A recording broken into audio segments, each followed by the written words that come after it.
Ladies and gentlemen, please take your seats. The show is about to begin.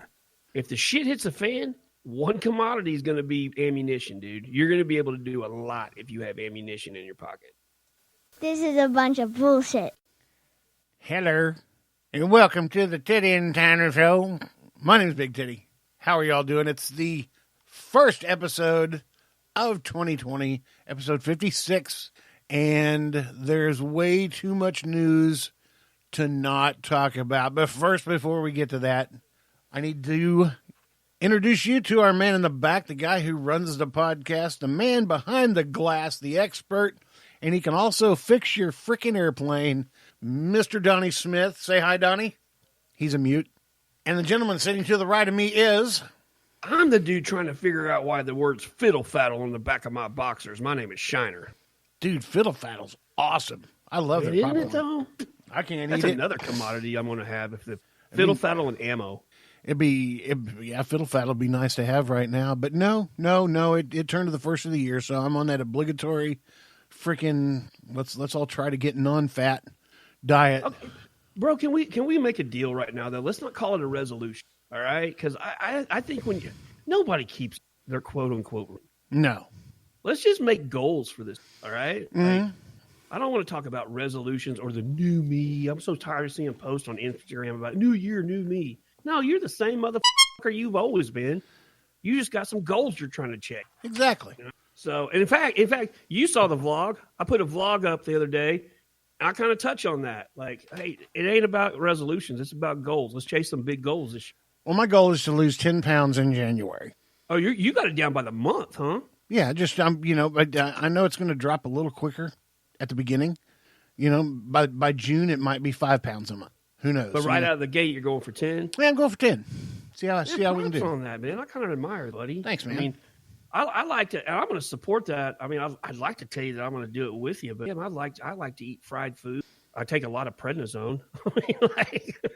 Yeah, you kind of developed a little bit of a prednisone gut this year. Paunch. I like to refer to it as a paunch. Paunch. Well, yeah. That makes me John. I knew there was going to be a chips joke there. There has to be. Yeah, right. But, here's the deal, man. Between the whitetails that have been killed in the hunting group this year, Sarge just got back day before yesterday from New Mexico. They brought home between 700 and 800 pounds of meat. Well, they didn't get it home.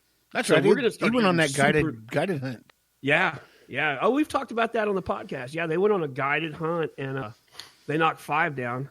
And so they brought my dad and uncle and cousin brought 2.5 of them home. So the processor told them that was going to be between 7 and 8. Now, I thought you said there were 6 of them, so they knocked 5 down. 5, man. I'm not even going to go into this story either because of all people that took it in the shorts on this. And this, you guys got to remember, this was a bucket list trip. Like, this is a pretty pricey trip to come out of pocket and do. And I mean, this may come as a shock to everybody, but I mean, we don't have the money to do that every year. So this was a bucket list trip and of the 6 that went out there, Sarge was the one that did not technically, officially tag a cow. Dang it. But he told me the story. I think in all reality, Sarge probably the one that was split down the middle and divvied up. I think Sarge probably was the one that put that one on the ground. But his buddy claimed it, and they've been friends for 30-plus years, and he said it's just an animal. I'm not going to fight about it. So is this his buddy that he has a lease with down there by Grand Lake? No, this is a different – this is actually a dude that is he's not anymore. He's a police chief in a small town in California. He used to be a team leader for L.A. County's Special Enforcement Bureau, which is their SWAT team there. So he went out there and he took 2 SWAT guys with him that I guess are excellent shooters. And each of those guys knocked one down. My cousin and my uncle knocked one down. And then between my dad and his buddy there, they got one between the 2 of them. So, but there's a lot of meat coming home to Oklahoma, man. That is a lot of meat, man. 700 to 800 pounds. And God forbid the cost of having that processed. I don't even want to know. Don't even want to know. Actually, the processing fee is pretty reasonable, but when you add in the fee to the guides and the gas going out there and the out-of-state license and the out-of-state tag, that meat per pound is probably pretty freaking pricey, man. I mean, yeah, I don't know what I'm trying to say. I'm really super happy for Sarge. You got to go do this. I've never been on a guided hunt like that, and I have a really good friend that I graduated high school with.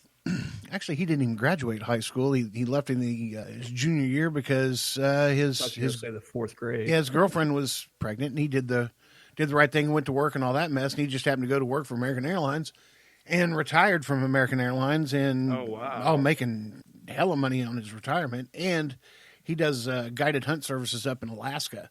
Oh man, what a dream job! Bear hunts and big game. I don't know about hunting a bear. I go back and forth. Me either. If I want a bear claw, I'll go to the donut shop.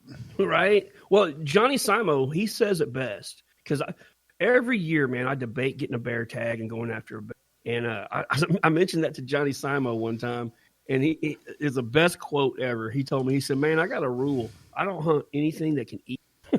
I'm like, that's probably pretty sound advice, man. Yeah, it is. But, I see videos of bears crawling up trees and looking at guys dead in the eye in tree stands, like, that's too close. I don't know.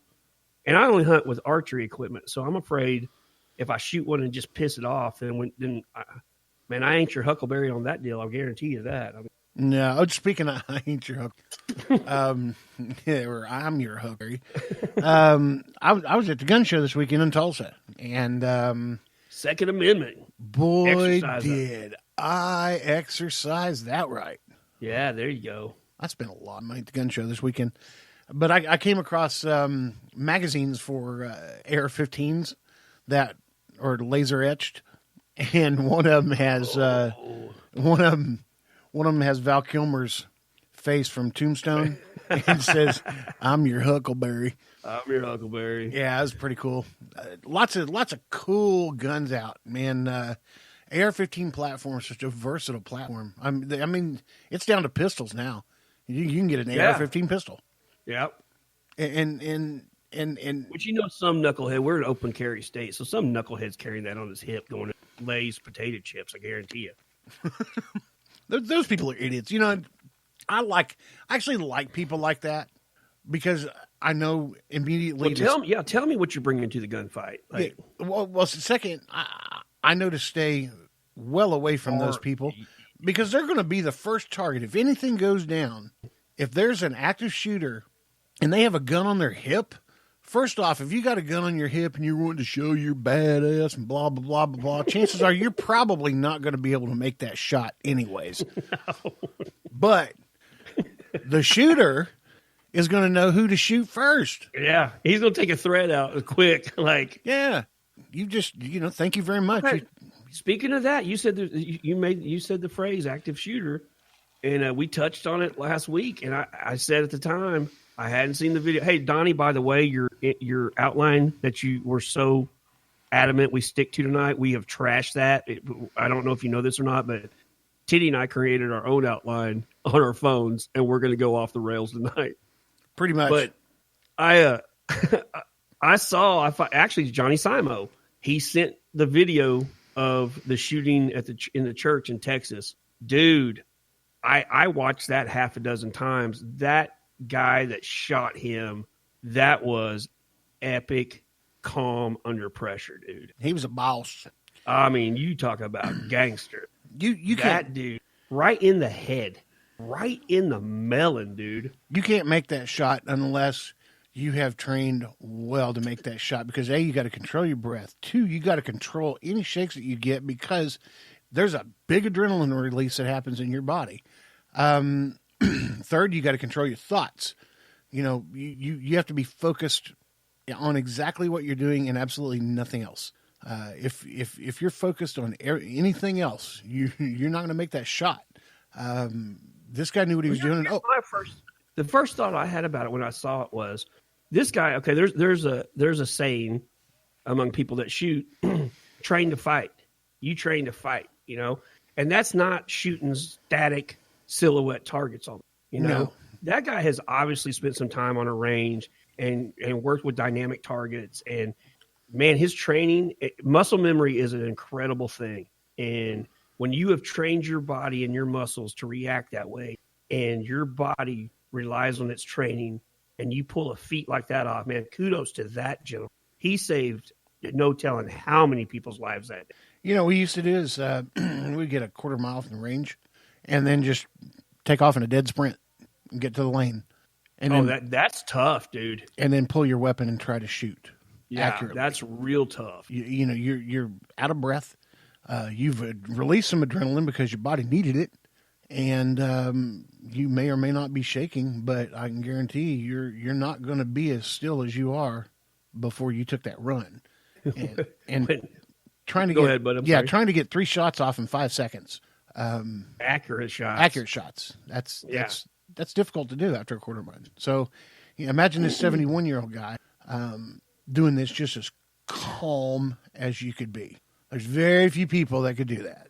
And if somebody else took a shot before him, chances are they would probably miss, or they might hit him in the thorax somewhere. This guy needed to be neutralized. You hit him in the thorax, he's still got the gun in his hand, and depending on what caliber you got, he could still fire. Trust me, you can fire a gun after you get shot. Please believe me. Word on the street is it happens. Word on the street is you can take a couple of them and just be pissed off enough to return fire. You're not focusing too well on what you're doing, but...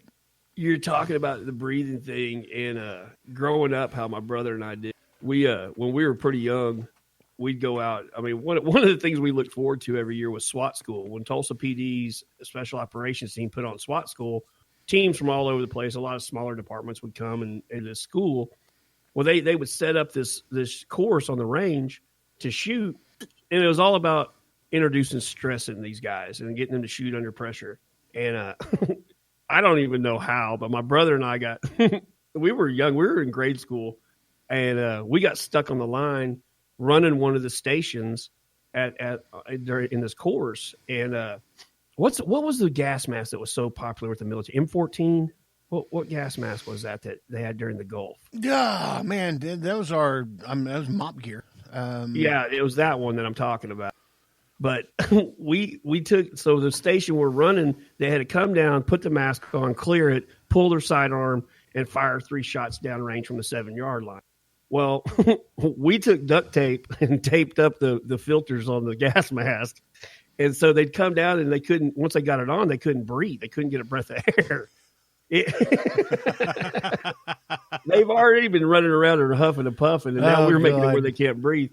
But looking back, probably, when we're talking about SWAT officers, probably 8 out of 10, every 10 that came through, still fired those 3 rounds dead on accurate and couldn't get a breath to save their life. But yeah, I don't know how 2 middle school kids get to running a stage on that course, but we did it a number of times. Now, breath control is super duper important, and anybody who's ever wanted to become a Navy SEAL or something like that, you'll definitely learn breath control, because those guys carry guns underwater, and they will stay underwater, and they will slowly come up out of the water and neutralize a target and slowly disappear back into the water. And it's kind of hard to breathe underwater. People like that, man, are so impressed. People that have a job that their job description is to kill people. Mm-hmm. I mean, that is a skill set that is very impressive to watch them hone. Oh yeah, 99.9% of the military, my unit included, our first objective was not to neutralize targets. Which people don't understand that. Yeah, our first objective was to get information. Simple as that.